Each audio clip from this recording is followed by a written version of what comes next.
ವಿಜಯನಗರ ಜಿಲ್ಲೆ ಕೊಟ್ಟೂರಿನ ಕೃಷಿ ಕೇಂದ್ರದಲ್ಲಿ ಪೊಲೀಸರ ಸಮ್ಮುಖದಲ್ಲಿ ಗೊಬ್ಬರ ವಿತರಣೆ 80ರಿಂದ 100 ಚೀಲಗಳಷ್ಟು ಬಚ್ಚಿಟ್ಟಿದ್ದರು. ಇಷ್ಟು ದಿನಗಳು ಗೊಬ್ಬರದ ಕೊರತೆಯಲ್ಲಿ ನೊಂದಿದ್ದ ರೈತರಿಗೆ ಸ್ವಲ್ಪ ಮಟ್ಟಿಗೆ ಚೇತರಿಸಿಕೊಳ್ಳುವಂತೆ ಸರ್ಕಾರದಿಂದ ಗೋದಾಮಿಗೆ ಗೊಬ್ಬರ ಬಂದಿದ್ದೇ ತಡ ರೈತರು ಮುಗಿಬಿದ್ದರು. ಮುಗಿಬಿದ್ದ ಪರಿಣಾಮ ಇನ್ನು ಗೊಂದಲ ಗಲಾಟೆಗಳು ಜರುಗಬಹುದೆಂದು ಕಾರಣಕ್ಕಾಗಿ ಪಿಎಸ್ಐ ಗೀತಾಂಜಲಿ ಶಿಂದೆ ಹಾಗೂ ಸಿಬ್ಬಂದಿ ವರ್ಗದವರು ಕಾವಲಿದ್ದು ರೈತರಿಗೆ ಯೂರಿಯಾ ಗೊಬ್ಬರವನ್ನು ಕೊಡಿಸಲು ನೆರವಾದರು.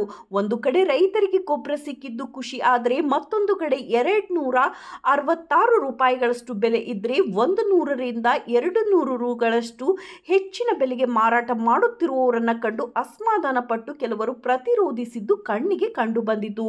ವರದಿ Prakash TM, BSP news, Vijayanagara ಜಿಲ್ಲೆ, ಕೊಟ್ಟೂರು.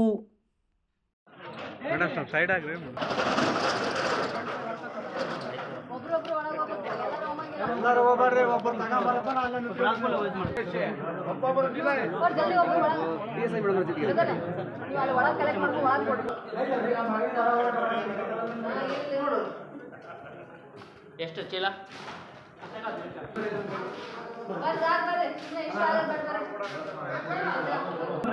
320 ರೂಪಾಯಿ ಚೀಲ. ಕಡೆಗೆ